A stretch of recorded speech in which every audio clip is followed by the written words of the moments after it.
আচ্ছা দেখো, আমাদের আগে সময় চলে গেছিল না? আমরা যদি প্রিভিয়াস একটু যাই, আমরা কি কি আলোচনা করলাম? সেটা হচ্ছে আমাদের পদার্থের হ্যাঁ। যে গঠনটা রয়েছে, আমরা দেখছিলাম যে আসলে পরমাণু আসলে জিনিসটা কি। আমরা কোষের সাথে তুলনা করছিলাম। সেকেন্ড নাম্বারে যে কনসেপ্টটা ছিল, হ্যাঁ। আমরা পরবর্তী আলোচনা করেছি পরমাণু থমসনের মডেলটা, যদিও তোমাদের এসএসসি তে কাজে লাগবে না। এসএসসি তে আমাদের থমসনের মডেলটা লাগবে না, বাট সর্বপ্রথম তারা কিভাবে চিন্তা করছিল সেটাই আমি তোমাকে দেখানোর চেষ্টা করলাম। দেন আমরা দেখার চেষ্টা করলাম যে আসলে আলফা কণা জিনিসটা কি। আলফা কণা হচ্ছে হিলিয়ামের যে নিউক্লিয়াস। হিলিয়ামের মধ্যে আমাদের দুইটা হুম। ইলেকট্রন রয়েছে, দুইটা প্রোটন রয়েছে। সেখান থেকে যদি আমরা দুইটা ইলেকট্রন বাদ দিয়ে দিই, যে জিনিসটা থাকে সেটার নাম হচ্ছে আলফা কণা বা হিলিয়ামের নিউক্লিয়াস। হিলিয়ামের নিউক্লিয়াসের অপর নামই হচ্ছে আলফা কণা, নাথিং এলস, একদম সিম্পল। আলফা কণা। আমরা দেখার চেষ্টা করলাম পরবর্তী রাদারফোর্ডের পরমাণু মডেলটা জিনিসটা কি। ওনার যে মডেল, উনি এটা পরীক্ষা করেছেন। ওনার জন্য নিয়েছেন কি, নিয়েছেন আলফা কণা নিয়েছেন, আলফা কণা নিয়েছেন, একটা সোনার পাতলা পাত নিয়েছেন, এবং এরপর একটা প্রলেপ দিয়েছেন জিঙ্ক সালফাইড। জিঙ্ক সালফাইডের প্রলেপ হচ্ছে এই কারণে, যদি সোনার পাতের মধ্যে দিয়ে কোনো কারণে আলফা কণা যায়, তখন জিঙ্ক সালফাইড তারপর সামথিং একটা আমাদের উজ্জ্বলতার সৃষ্টি হয় বা বর্ণালীর সৃষ্টি হয় বা বলতে পারো এরকম সামথিং। এরপর ভিত্তি করে আমরা বলে দিতে পারি যে এখানে আলফা কণা গিয়ে পৌঁছেছে। এই কারণে এটা আচ্ছা দেখো। ভাইয়া, উনি কি একটা মাধ্যম ইউজ করতেছে? উনি একটা কি কাজ লোকে করতেছে? একটা মাধ্যম ইউজ করতেছে। মাধ্যম মাধ্যম ছাড়া তো কোনো কিছু হয় না। ওইখানে হয়তো অনেক অ্যাডভান্স লেভেলে অনেকগুলো জিনিস ছিল, বাট আমরা আমাদের এখন এত বেশি আলোচনা করা হয় নাই। বাট আমি তোমাকে এতক্ষণ বলতেছি না, ঠিক আছে? কোন মাধ্যমে রাখছিলেন এতক্ষণ আমাদের আচ্ছা। ইন্টারমিডিয়েট বইয়ের মধ্যে আলোচনা নাই। আর তুমি তো এক নম্বর পয়েন্ট হচ্ছে আলফা কণাটা এমনি এমনি তো যায় না। এমনি এমনি তো কোনো মানে ইলেকট্রন প্রবাহিত হয় না, একটা মাধ্যম লাগে না? সেজন্য জিজ্ঞেস করতেছি। না, সাপোজ এখান থেকে আলফা কণা পাস করেছে, তারপর তুমি এক্সের মতন চিন্তা করতে পারো যে এখানে তো যায় কোন মাধ্যমে রাখতেছে, জাস্ট একটা মেশিনের সামনে রেখে দিতেছে, ওইখান থেকে just কণাগুলো তোমার শরীরের মধ্যে দিয়ে প্রবেশ করতেছে। সাপোজ এভাবে চিন্তা করতে পারো তুমি আপাতত। বিস্তারিত যেমন বড় ক্লাসে উঠবো বা বিস্তারিত জানার জন্য তুমি আরো রিসার্চ করতে পারো, বাট আলফা কণার এই যে পরীক্ষাটা রয়েছে, এক নম্বর পয়েন্ট হচ্ছে সেটাও আমাদের বই নেই, আর এগুলো কোয়েশ্চেন কেউ করবে না। জাস্ট আমি একদম উপর দিয়ে একটু বেসিক ধারণা দেওয়ার চেষ্টা করতেছি। চিন্তা করো, এই এই যে পয়েন্টটা রয়েছেন, এই যে পরমাণু চিত্রটা রয়েছেন, উনি কে চিন্তা করতেছেন? থমসন না? হ্যাঁ। 1911 সালের আগ পর্যন্ত আমাদের মডেলটা এরকম ছিল যে আলফা কণা। তো যদি, যে বিজ্ঞানে কি করছেন, বিজ্ঞানের রাদারফোর্ড 20,000টা আলফা কণা পাস করেছেন। তো 20,000টা আলফা কণা পাস না, করাইছেন, 19,000 একটা আটটা। হ্যাঁ, 20,000টার মধ্যে একটা আলফা কণা বের করে চলে আসে, বাদ বাকি সব আলফা কণা আমাদের কোথায় চলে যায়? এই যে আমাদের সোনার পাতের মধ্যে গিয়ে আঘাত করে। অনেক বইয়ের মধ্যে, তোমাকে এখান হুম। থেকে আরেকটা কথা বলে নেই, অনেক বইয়ের মধ্যে তারা বলেছে যে কয়েকটা আলফা কণা বিভিন্ন অ্যাঙ্গেলে চলে যায়, কয়েকটা আলফা কণা বেক করে আসে, বা কয়েকটা আলফা কণা আরো 90 ডিগ্রি কোণে যাচ্ছে, বা আরো অনেক দূরে বেঁকে চলে যাচ্ছে। আপাতত আমরা ওই কনসেপ্টের দিকে যাচ্ছি না। হ্যাঁ। আবার অনেক বইয়ের মধ্যে বলা হয়েছে যে 20,000টা আলফা কণার মধ্যে সবগুলোই বেক করে চলে যায়, মাত্র একটা আলফা কণা চলে আসে। আমরা জাস্ট এই কনসেপ্টটাই তোমাকে দেওয়ার চেষ্টা করতেছি, ঠিক আছে? হ্যাঁ। ওকে, চিন্তা করো। তার মানে কি, উনি দেখলেন, পরীক্ষা করে দেখলেন যে 20,000টা আলফা কণা চলে গেছে। তার মানে কি, বাস্তবে আমি এখানে চিত্রটা আবার ড্র করি, বাস্তবে আমাদের আহ থমসন, 20,000 টা না তো, 19,000 টা। 19,000 টা গেছে। হ্যাঁ উনিশ 19,900 হাজার এক বলো, 999। সেম। 19,999 গেছে। হ্যাঁ, তো থমসনের যে 20,000 টা মডেলটা, দেয় নাই। দিয়েছিলেন, উনি বলছিলেন এভাবে না, যেমন ধরো এখানে থাকে আমাদের positive charge, positive charge, positive charge, positive charge, positive charge. উনি বলছেন যে পজিটিভ চার্জের মধ্যে আমাদের নেগেটিভ চার্জ গুলো কি থাকে? ছড়িয়ে ছিটিয়ে থাকে না? সেটা কে বলছেন বলো তো? থমসন না? থমসন। হুম। যদি এরকম হইতো, যদি বাস্তবে এরকম হইতো, তাহলে আমরা এখান থেকে যে আলফা কণা পাস করাইতেছি, আলফা কণা কি বের করে যাইতে পারতো? না। আনসার হচ্ছে না। কেন না? বিকজ এই যে প্লাস রয়েছে, এই প্লাস এবং এই যে প্লাস রয়েছে, এদের মধ্যে একটা সংঘর্ষ, ওয়ান হুম। কাইন্ড অফ আমাদের বিকর্ষণ হইতো। এবং এই যে আলফা কণা রয়েছে এবং মাইনাস মাইনাস রয়েছে, এটার মধ্যে একটা আকর্ষণ হইতো, মানে কোনোভাবে আলফা কণা বের করে যাইতে পারতো না। এরপর ভিত্তি করে উনি কি সিদ্ধান্ত নিলেন? উনি সিদ্ধান্ত নিলেন, তার মানে কি, তার মানে আমাদের স্ট্রাকচারটা কি আদৌ বাস্তবে এরকম? না। আমরা প্রিভিয়াস যে চিত্রটা ড্র করছিলাম, আমরা প্রিভিয়াসে যেটা রাখছিলাম, আসলে কিন্তু এই স্ট্রাকচারটা কিন্তু আমাদের এরকম না। এটা কে বলছিলেন? বিজ্ঞানী থমসন যেটা বলছিলেন, রাদারফোর্ড। মসলিউনার গঠনটা এরকম না। রাদারফোর্ড বলেন যে আসলে আমি কিভাবে এই মুহূর্তে গঠনটা দিতে পারি। উনি কিভাবে গঠনটা দিতে পারেন বলেন তো? যেহেতু আমাদের অধিকাংশ আলফা কণা ভেদ করে চলে গেছে, তার মানে কি?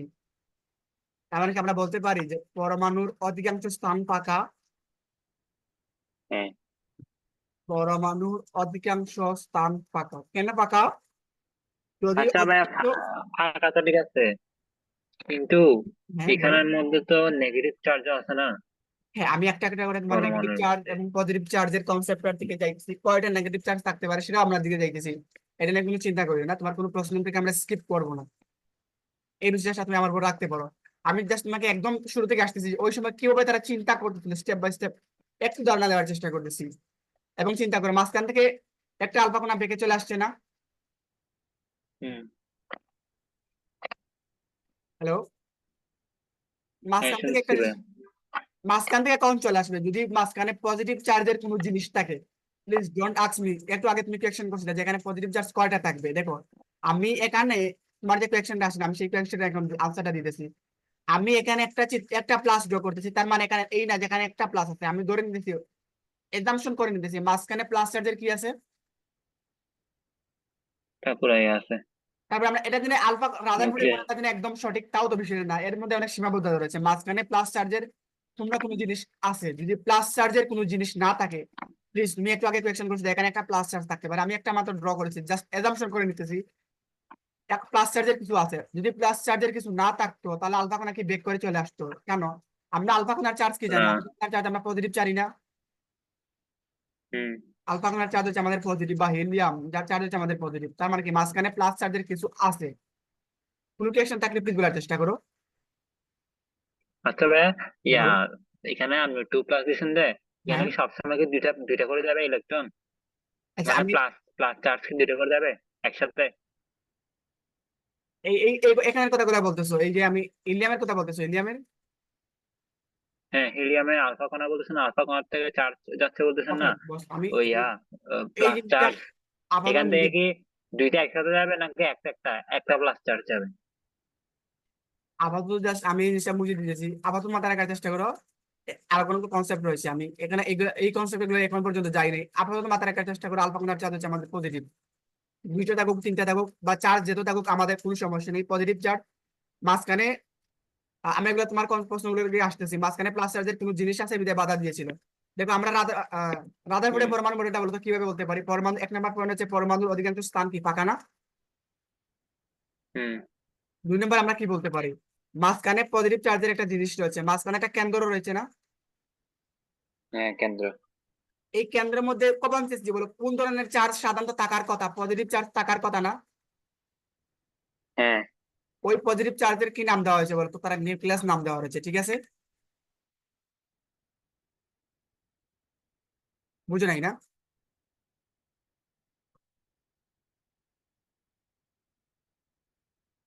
হ্যালো,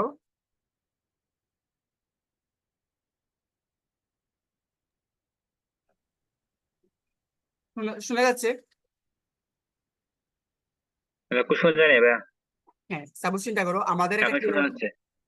একটা কেন্দ্র রয়েছে, কেন্দ্রের মধ্যে সাধারণত কি চার্জ থাকার কথা কখন দিতে বলো, পজিটিভ। দেখো তুমি, তোমাকে কাইন্ডলি একটা রিকোয়েস্ট, তুমি এতদিন যা কনসেপ্ট গুলো পড়েছো কাইন্ডলি মাথা থেকে বুঝিয়ে ফেলো, রাইট? একটা কেন্দ্র আছে না, হুম। এই কেন্দ্রের মধ্যে সাধারণত পজিটিভ চার্জ থাকার কথা, এবং ওই কেন্দ্রটার নাম উনি দিয়েছেন। তুমি যদি বিজ্ঞানী থাকতা তুমি যে কোনো কিছু নাম দিয়ে দিতে পারতা, তারা নাম দিয়েছে নিউক্লিয়াস। কি নাম দিয়েছে? নিউক্লিয়াস। তাহলে তো বলতো নিউক্লিয়াসের চার্জ কি, পজিটিভ না নেগেটিভ? পজিটিভ। এটা জাস্ট কোয়াইট কমন সেন্সের একটা বিষয়, কেন্দ্র রয়েছে, কেন্দ্রের মধ্যে চার্জ রয়েছে নিউক্লিয়াস। উনি আবার বলছেন ওকে পরমাণু, তার মানে পরমাণুর চার্জ সাধারণত আমাদের কত, জিরো না, চার্জ নিরপেক্ষ থাকে না। দেখো হ্যাঁ। উনি কিভাবে চিন্তা করতেন, উনি কিভাবে চিন্তা করছেন, এক নম্বরে বলেন যে পরমাণুর অধিকাংশ স্থান ফাঁকা বলছেন না। হুম।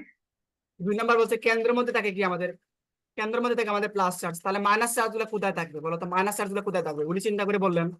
তার মানে কি চারপাশে বেশ কিছু চারপাশে। কক্ষপথ রয়েছে, চারপাশে বেশ কিছু কক্ষপথ আছে না। হ্যাঁ। আচ্ছা চারপাশে, ভাই, এগুলো কক্ষপথে ঘুরে কেন? বলো বলো। এই কক্ষপথে ঘুরে কেন? কক্ষপথে এগুলো কক্ষপথে ঘুরে কেন? পৃথিবী, পৃথিবী কক্ষপথে ঘুরে কেন, সেই অ্যাকশন। না, তাহলে পৃথিবীর কথা না, আমি একটু বলছি নিউক্লিয়াসের কথা। হ্যাঁ এখানে মনে পৃথিবীতে মাধ্যাকর্ষণ শক্তির কারণে ঘুরে, কিন্তু হ্যাঁ, ইয়া কেন এরকম করে? ওকে নিউক্লিয়াস কেন এরকম করে? নিউক্লিয়াসটা গুড আছে গুড ঘুরে কেন? গুড রিয়াকশন, গুড রিয়াকশন, আমরা আসতেছি তোমার প্রশ্নের দিকে আসতেছি, এবং এটা আমি তোমাকে আলোচনা করতাম। তবে চিন্তা করো, উনি তো জাস্ট এই মুহূর্তে এতটুকু পর্যন্ত উনি এই ঘটনা সম্পর্কে জানেন, উনি ধারণা দিয়েছেন যে কেন্দ্রে থাকে প্লাস চার্জের কিছু জিনিস আর অধিকাংশ স্থান ফাঁকা, রাইট? হ্যাঁ। তার মানে একটা পরমাণু চার্জ নিরপেক্ষ হওয়ার জন্য, মানে চার্জ জিরো হওয়ার জন্য আমাদের নেগেটিভ চার্জ থাকতে হবে না। হ্যাঁ। উনি চিন্তা করলে বললেন তাহলে নেগেটিভ চার্জটা আসলে কোথায় থাকতে পারে বলো তো, নেগেটিভ চার্জ তার মানে কি, এই যে রাস্তা রয়েছে এই রাস্তার মধ্যে নেগেটিভ চার্জ থাকবে না? হ্যাঁ, রাস্তার মধ্যে কোন নেগেটিভ রাস্তা? চার্জ এই থাকবে না? রাস্তাটা তৈরি কিভাবে হয়েছে? তৈরি কিভাবে হয়েছে রাস্তাটা? এগুলো ইয়াগুলা ইলেকট্রন গুলো চারপাশে ছাড়া মানে কি আহ, অনিয়মিত ভাবে ঘুরে না কেন? দেখো রাস্তা তো তৈরি এগুলো হয়। শুধু এক জায়গায়, এখানে একটা কক্ষপথে ঘুরে কেন? একটা রাস্তা, নির্দিষ্ট রাস্তায় ঘুরে কেন? দেখো রাস্তা তো তৈরি হয় নাই, জাস্ট এটা তো যাবে তোমার ন্যাচারাল। উনি জাস্ট বলতেছেন নেচার থেকে, জাস্ট জিনিসগুলো বলতেছেন। আমরা এই কনসেপ্ট গুলো যাবো। উনার যে এখন প্রমাণিত না? এটা বলো কেন বলো। হয়েছে? এটা প্রমাণ করা যায় নাই? আচ্ছা, কেন প্রমাণ হয়েছে করতে এটা যায় প্রমাণ কিনা করে জানো? নাই? আর তো আমাদের বিজ্ঞান মডেল গুলো দিয়েছে না, যেমন ভুরের মডেল দেওয়া হয়েছে না, অন্যগুলো মডেল দেওয়া হয়েছে না। আমরা সেই জিনিসগুলোর মধ্যে আসতেছি কেমন। হ্যাঁ, দাঁড়া, ওনার সেকেন্ড কনসেপ্টে ছিল। এগুলো ভাই একটু ইয়া করে রাখেন। আমি যেগুলো বলছি এগুলো হ্যাঁ, একটু মনে রাখেন, আমার নিজেরও ভুলে যেতে পারি আবার, নো প্রবলেম, এজন্য। তুমি এটা নিয়ে মোটেও চিন্তা করিও না বস। আমি তোমাকে সবগুলো জিনিস আলোচনা করার চেষ্টা করতেছি। উনি সেকেন্ডটা বললেন যে উনি জাস্ট ধারণা দিয়েছেন যে উনি চিন্তা করেন ওই সময় যে আমাদের অধিকাংশ স্থান যেহেতু ফাঁকা, তার অধিকাংশ স্থান যেহেতু ফাঁকা, তার মানে কি এখানে কি ইলেকট্রন থাকবে? এখানে কি ইলেকট্রন থাকবে বলো? না, তার মানে তো এখানে ইলেকট্রন থাকবে না, ওনার কাছে এখানে ইলেকট্রন থাকবে না। উনি বলেন যে ইলেকট্রন গুলো আসলে কোথায় থাকতে পারে। উনি চিন্তা করে বললেন, উনি তুলনা করলেন সৌরজগতের সাথে। কার সাথে তুলনা করলেন বলতো? সৌরজগৎ। ওই সময় তো উনি তো কিছু জানেন না, আমরা just 1911 সালের কথাগুলো বলতেছি। তুমি যে কথাগুলো বলতেছো সেগুলো বলতেছো যে আরো 10-20 বছর বা 40-50 বছর পরের কথা, আধুনিক কথা বলতেছো। বাট আমরা বলতেছি অনেক আগের কথাগুলো। দেখো, এটা যদি সূর্য হয়, এটা যদি ভাই সূর্য হয়, হুম, সূর্য হয়, তাহলে সূর্যের চারপাশে বেশ কিছু কক্ষপথ আছে না? হ্যাঁ, এই কক্ষপথের মধ্যে আমাদের গ্রহগুলো ঘুরতেছে না, যেমন পৃথিবী ঘুরতেছে, অন্যান্য গ্রহগুলো ঘুরতেছে, ঠিক আছে না? হুম। কোয়েকশন আছে থাকলে প্লিজ বলো। গ্রহগুলো ওগুলা ঘুরতেছে। কি নির্দিষ্ট দূরত্বে ঘুরতেছে? ঘুরতেছে। গ্রহগুলো কি একটা নির্দিষ্ট দূরত্বে ঘুরতেছে নাকি একটা চিত্র আলাদা draw আলাদা করলাম, ভাবে আমরা ঘুরতেছে? সৌরজগৎ নিয়ে আলোচনা করতেছি না, আমরা একটা চিত্র draw করলাম যে সৌরজগৎটা বাস্তবে প্রায় এরকম না? এরকম কনসেপ্ট আমরা চিন্তা করতে পারি না হুম। যে সেন্টারে রয়েছে সূর্য আর এখানে কিন্তু গ্রহগুলো ঘুরতেছে, বলো? কিন্তু দেখেন না, হুম। সৌরজগতের মধ্যে তো গ্রহগুলোর দূরত্ব তোমার ভিন্ন ভিন্ন। এক্স্যাক্টলি এক্স্যাক্টলি, দূরত্ব সেই অবশ্যই কিনা? ভিন্ন, অবশ্যই ভিন্ন, অবশ্যই ভিন্ন, অবশ্যই। হ্যাঁ, ওইটা ঠিক আছে। তাহলে নিউক্লিয়াসের সাথে তো এটা ইয়া না, মিলে মিলে না। না উনি, হ্যাঁ বলো কোন উনি তো জাস্ট এটা কম্পেয়ার করতেছেন, উনি সব এক্স্যাক্টলি। তার মানে বলো, পরমাণু কি আর সৌরজগতের মধ্যে কি সূর্যের মতন কি পরমাণু এই নিউক্লিয়াসটা বড়? না, এরপরে কি রাস্তাগুলো কি এত বড়? আমরা জাস্ট এটা কম্পেয়ার করতেছি, এইরকম কিন্তু বলতে পারে, হ্যাঁ বলো। কিন্তু দেখেন না, কিন্তু যেমন গ্রহগুলো থেকে সূর্য বড়, ইলেকট্রন থেকে কিন্তু ওই নিউক্লিয়াসটা বড়। হ্যাঁ হ্যাঁ, ওকে। জাস্ট তুমি আরো শুকনো ভাবে চিন্তা করতেছো, বাট উনি এত শুকনো ভাবে চিন্তা করার এখানে কোনো চান্সও নাই। এটা আলাদা একটা জিনিস, আলাদা খুবই একটা জিনিস। জাস্ট আমরা একটা কনসেপ্ট নিয়ে আসতে পারি, জাস্ট ওয়ান কাইন্ড অফ এরকম। বাট বাস্তবে যে না আদৌ এরকম হয় থাকে তাও কিন্তু না। ওনারও সীমাবদ্ধতা, ওনারও ভুল আছে। ওনারও ভুলগুলো আমরা দেখার চেষ্টা করতেছি। দেখো, উনি তুলনা করছেন সৌরজগতের মধ্যে। তো উনি এভাবে একটা চিন্তা করেছেন যে এই ইলেকট্রন গুলো সাধারণত এইভাবে ঘুরতে থাকে। বুঝতে পারছো ওনার কি কনসেপ্টটা? দেখো তো, আমরা তো অ্যাডভান্স এখনো যাই নাই। হুম। উনি বলছেন যে সৌরজগতে সূর্যের চারপাশে, বলতো, এটা সৌরজগৎ না, টোটালটা সৌরজগৎ না, এটা সৌরজগৎ। কিন্তু আমি বলতেছি টোটালটা হ্যাঁ, সৌরজগৎ না, টোটালটা সৌরজগৎ না। হ্যাঁ, হ্যাঁ। আমি আর এখানে কি টোটালটা পরমাণু না? হুম। ওকে, তুমি খুব সুন্দর একটা জিনিস আলোচনা করছো। ওকে, আমি দেখলে পরমাণু আর একটা তোমার সৌরজগৎ। দেখো আমি বাংলা লেখার মধ্যে সৌরজগৎ, তাহলে সৌরজগতের চারদিকে কি বলতো? সৌরজগতের সূর্যের চারদিকে কি বলতো? চারিদিকে। সৌরজগতের। সৌরজগতের চারিদিকে। আর এখানে কি পরমাণুর নিউক্লিয়াসের চারদিকে না? হুম, এখানে হচ্ছে সৌরজগতের সূর্য আর এখানে হচ্ছে পরমাণুর নিউক্লিয়াস, রাইট? হুম, সূর্যটা হচ্ছে আমাদের নিউক্লিয়াসের মতন। সৌরজগতের সূর্যের চারদিকে যেভাবে গ্রহ গুলা করে, এটা হচ্ছে আমাদের গ্রহ। সেই মুহূর্তে পরমাণুর হুম, নিউক্লিয়াসের চারদিকে আমাদের কি করে? ইলেকট্রন গুলা ঘুরে, ঠিক আছে? হুম। এই মতবাদটা কে বলছেন বলতো? এই কথাটা কে বলছেন? আমি এটা বলবো হচ্ছে না। রাদারফোর্ড। রাদারফোর্ড বলছেন। উনি বলছেন আমাদের পজিটিভ চার্জের সংখ্যা যা থাকে, নেগেটিভ চার্জের সংখ্যা ততটা কি সমান থাকে না? হুম। পজিটিভ চার্জ এবং নেগেটিভ চার্জ যদি সমান থাকে, দ্যাটস আমাদের কি থাকে, এগুলো আমাদের চার্জ নিরপেক্ষ থাকে। আসলে আমরা বইয়ের দিকে যাই। আই থিঙ্ক এবার রাদারফোর্ডের মডেলটা তোমাকে মুখস্থ করতে হবে না। দেখো, রাদারফোর্ডের মডেলটা মুখস্থ করতে হবে না। দেখি আমাদের কি রয়েছে। দেখো তো উনি কি বলছেন। পরমাণু কি একটা কেন্দ্র রয়েছে না? কেন্দ্রের নাম কি দেওয়া হয়েছে বলতো? নিউক্লিয়াস না? নিউক্লিয়াস। এই কেন্দ্রের নাম নিউক্লিয়াস। দেখো তোমাকে এগুলোকে একজ্যাক্ট এই মতে লিখতে হবে, বিষয় এরকম না। নিউক্লিয়াস রয়েছে। আচ্ছা, নিউক্লিয়াসের ভিতরে কি থাকে আমাদের? প্রোটন। এবং নিউক্লিয়াসের বাইরে কি থাকে? ইলেকট্রন অবস্থান করে না? হুম। দেখো, নিউক্লিয়াসের চার্জ যেহেতু আমাদের পজিটিভ, পজিটিভ এখানে তো দুইটাই জিনিস আছে, একটা হচ্ছে আমাদের ইলেকট্রন, একটা হচ্ছে নিউট্রন। তার মানে নিউক্লিয়াসের মধ্যে আসলে থাকবে কে? নিউক্লিয়াসের মধ্যে প্রোটন নিউট্রন। প্রোটন। আমরা তো এটা কনফার্ম যে প্রোটন থাকবে, নিউট্রন থাকবে কিনা থাকবে না সেটা পরের বিষয়। তুমি কি বুঝতে পারছো? এটাকে মুখস্থ করার মতো কিছু আছে যে নিউক্লিয়াসের মধ্যে প্রোটন থাকবে? আপনি বলতেছেন যে নিউট্রন থাকবে না কি থাকবে না, একটা আছে, সন্দেহ আছে না? না, ওইটা আমরা তো পরে দিয়ে নিউট্রন আলোচনা না থাকলে করতেছি। ওটা তো পাওয়াতেই হবে না, এটা তো হ্যাঁ, ওইটা তো, পরমাণুই হবে না। এটা তো অবশ্যই বাট এই কনসেপ্টটা ঠিক আছে। আমরা তো এই মুহূর্তে আমরা চাইতেছি যে পরীক্ষায় আমরা কি রাদারফোর্ডের পরমাণু মডেলটা লিখতে পারবো কি পারবো না। দেখো, এটাকে মুখস্থ করার মতো কিছু আছে যে আমাদের নিউক্লিয়াসের ভিতরে প্রোটন থাকবে এবং কক্ষপথের মধ্যে ইলেকট্রন ঘুরবে। এটাকে মুখস্থ করার মতো কিছু আছে বলো? না। তার মানে দেখো তো কি বলছে উনি। স্ক্রিনটা একটু দেখো। পরমাণুর কি রয়েছে? একটা কেন্দ্র রয়েছে না? হ্যাঁ। এই কেন্দ্রের নাম কি দিয়েছে? নিউক্লিয়াস। এবং বলতো নিউক্লিয়াসের ভিতরে আমাদের কি থাকে? যেহেতু নিউক্লিয়াসের চার্জ পজিটিভ, দ্যাটস ওয়াই নিউক্লিয়াসের ভিতরে প্রোটন। কি থাকে? প্রোটন থাকে না? হুম। তুমি চাইলে এখানে লিখতে পারো যে প্রোটন এবং নিউট্রন থাকে। এবং নিউক্লিয়াসের বাইরে কি করে? ইলেকট্রন অবস্থান করে না? হ্যাঁ। জাস্ট আপাতত চাইলে এত উপর তুমি বলে দিতে পারো। এই কনসেপ্টটা দিয়ে এখানে চলে যেতে পারো। ওকে। আর আমরা তো বললাম যে নিউক্লিয়াস অত্যন্ত, ওকে, গতদিন একটা জিনিস বলছিলাম না আমরা? এই কথাটা মনে কি আছে? এই জিনিসটা দেখো তো। আহ, আমি আলাদা একটা পেজ নেই। আমাদের পরমাণুর অধিকাংশ স্থান কি ফাঁকা না? হ্যাঁ। অধিকাংশ স্থান হচ্ছে আমাদের ফাঁকা। এটা হচ্ছে আমাদের নিউক্লিয়াস, অধিকাংশ স্থান ফাঁকা। তারপর তুমি চিন্তা করতে পারো, এটা হচ্ছে আমাদের হুম। একটা বস্তা। যদিও বাস্তবে বস্তা পাতলা একটা বস্তার ওজন আছে, বাট এখানে যে আমাদের কক্ষপথ রয়েছে সেটা তুমি ওজন নাই। দেখো, এখানে বললাম আমি 1 কেজি বড় হুম। একটা জিনিস, কি বললাম? কেজি বলে একটা জিনিস। তুমি রাফলি বলো এই বস্তার ওজন কত, বস্তার ভর কত বলো তো? ওয়ান কাইন্ড অফ 1 কেজি না?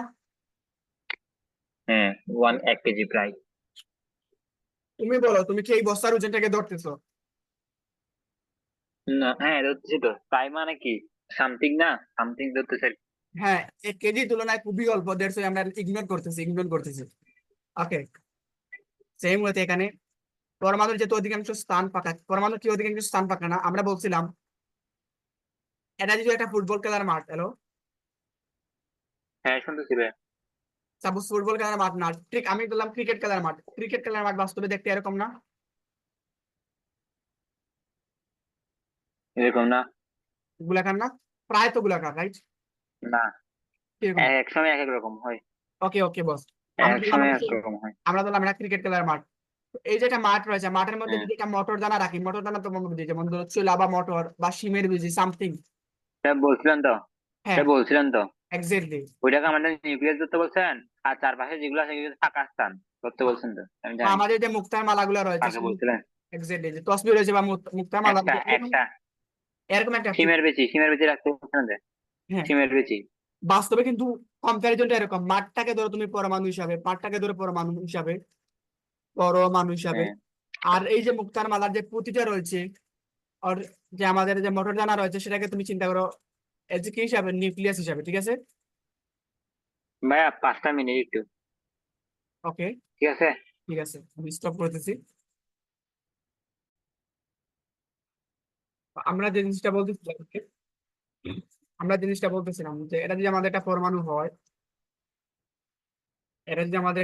হয়, আমরা বলছিলাম এটাকে চিন্তা করতে পারি আমরা। ভাই, আচ্ছা, এটা হচ্ছে যে আবার সুন্দর করে ড্র করি। সাপোজ এটা হচ্ছে আমাদের একটা পরমাণু, এখানে আমাদের নিউক্লিয়াস থাকে। আহ, এটাকে আমরা কম্পেয়ার করতে পারি ওয়ান কাইন্ড অফ ফুটবল খেলার বা ক্রিকেট খেলার মাঠের মতন, যেখানে আমাদের একটা সাপোজ বল চিন্তা করতে পারো রাখা রয়েছে একটা মোটর দানা।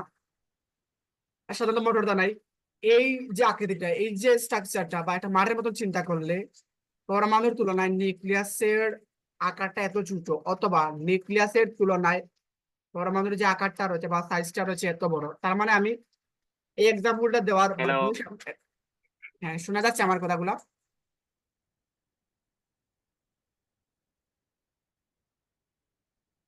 হ্যালো, শোনা যাচ্ছে হ্যালো। কথাগুলো? হ্যাঁ, শুনতে পাচ্ছো? শুনতে পাচ্ছো?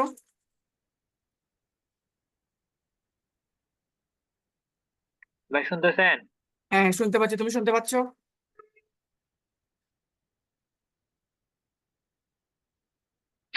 হ্যালো, ঠিক আছে।